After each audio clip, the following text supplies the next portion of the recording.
What's up, guys? In today's video, we're going to be answering the question, should you buy an Airbnb or other property in cash?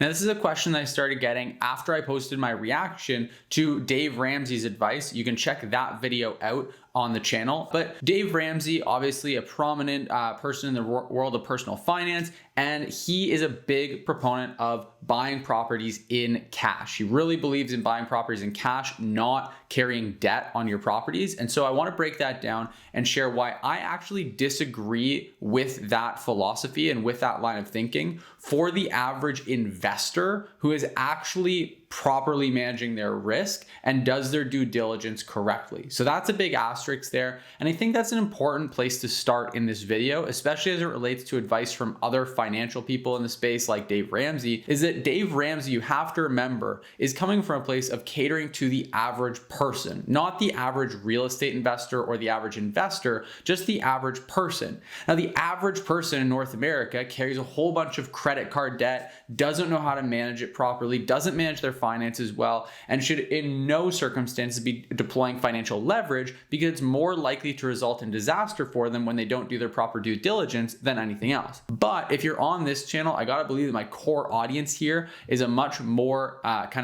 a sophisticated, let's say, investor who does their due diligence, understands risk, and can calculate risk into their investing properly. And so if you're doing that, then I think that a lot of the advice that Dave Ramsey gives isn't necessarily going to be applicable to you. And it's also just ultimately just going to slow you down. And so here's my thoughts on why it makes a lot of sense to use leverage, financial leverage, when investing in real estate or short-term rental properties. Well, ultimately, it's pretty simple. When you're using no leverage, it means really all you're getting money from is your time and your effort. You're not actually making much money on your money itself. Realistically, if you're going and buying a property in cash, then the return you're getting on that is pretty minimal. You're only getting a small return on the cash that you put into that. You're not actually using financial leverage to your advantage. And so you're only really making a return on the money that you have, and you're making a return on your time. And so let's just look at this. I always like to look at just simply appreciation to really break these numbers down. Let's say that you buy a property for $500,000 and you buy it all in cash. Well, if that property appreciates at 2% per year, then over the next 10 years, you're gonna gain about $110,000 in appreciation. So you're taking your $500,000 and you're gaining $110,000 on it over the period of 10 years. Now you're gonna cash flow on that property. Let's say that you buy a great property, and let's use the example of a property that I have that I bought for right around $500,000, and it grossed about $120,000 in bookings. And so you would have $120,000 coming in bookings.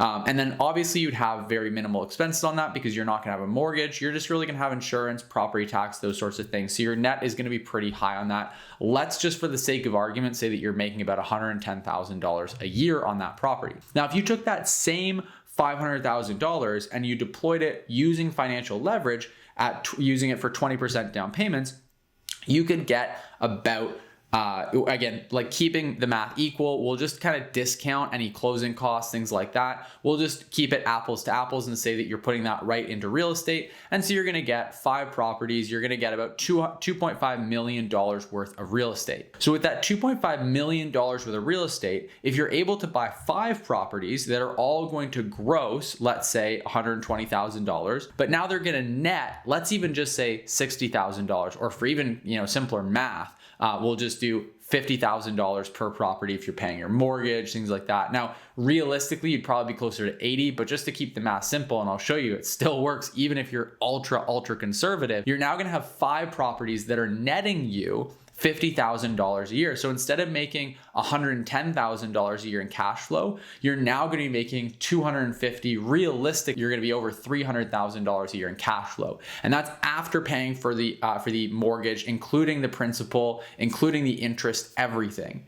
And so now suddenly you're making about 3 times as much money in cash flow. You're also paying down principal on the mortgage, which is building up equity over time.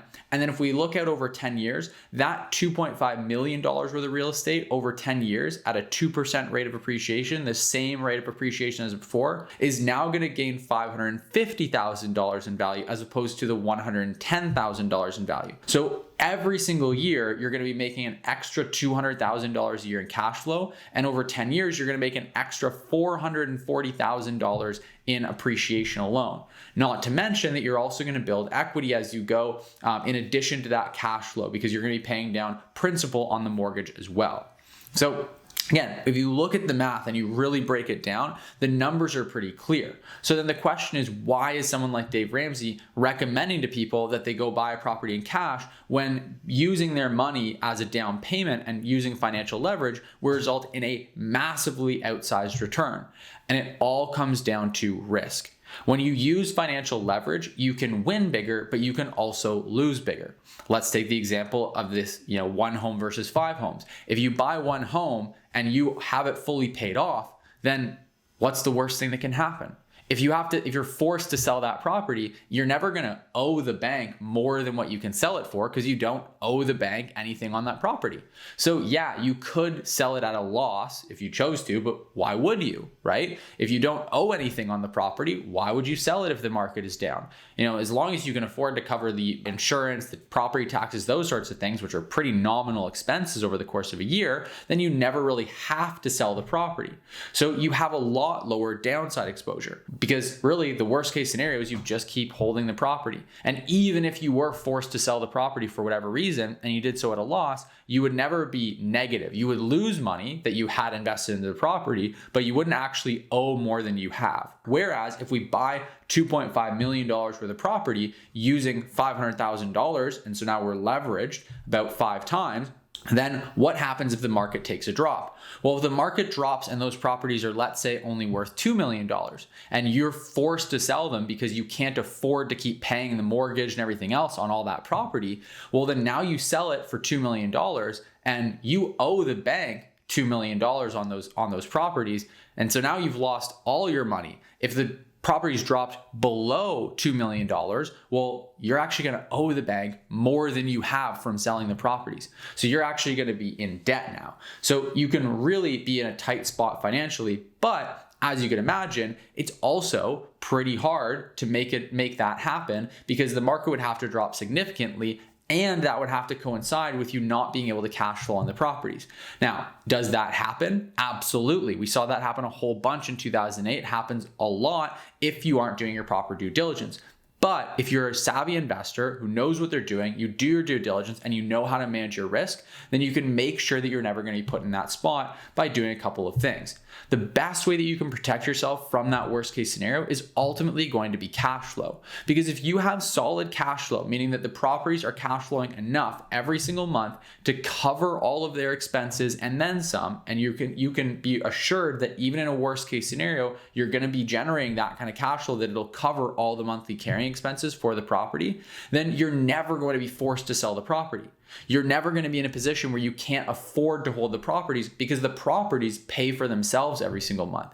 So even if the market does drop, which ultimately we as individual investors don't have control over. So if the market does drop, you just hold on. You just hold those properties through the market drop and wait for the property values to come back up before you sell, or just hold long term and don't ever sell. And then you're just cash flowing year over year. The problem that most investors get themselves into is that they look at the best case scenario, but they don't really consider the worst case scenario. And so when the worst case scenario does happen and we get something like COVID, or we get something like just a general slowdown in Airbnb bookings, well, they're left without options. You want to make sure that even if you do experience a massive slowdown, the property still has enough margin in it that it's going to be able to cash flow. Or you can have a backup plan, a safety net in long-term rentals. Buy a short-term rental property that you know if you have to, you can transition over to a long-term rental property and still have it cash flow really well. This is ultimately what we as investors need to do. It's more important than anything. The most important piece of investing over the long term is going to be managing your downside exposure and making sure that you mitigate it and reduce it as much as possible. I always tell people that we work with that it's more important to manage your downside than to maximize your upside. Because your upside, yeah, yeah, sure, if you get a property that can cash flow really, really well in a best case scenario, that can be really helpful. But if that same property is going to lose you money in a worst case scenario, it's not worth the risk. You never want to put yourself in a position where you can wipe out all this hard work that you've done building your portfolio because you just took on too much risk. So that's my thoughts. I want to know yours. Let me know in the comment section down below if you agree or disagree with this or what your thoughts are overall. If you like this video, make sure to give it a thumbs up. It helps me out tremendously with getting these videos in front of more people. So please take a second to like the video. And if you're new here and you want to check out more of the videos on the channel, then make sure you subscribe as well. We post 2 new videos every single week here on the channel, all about short-term rental investing. So make sure you subscribe if you want to stay up to date with that. That being said, that's all for this video, and I'll see you in the next one.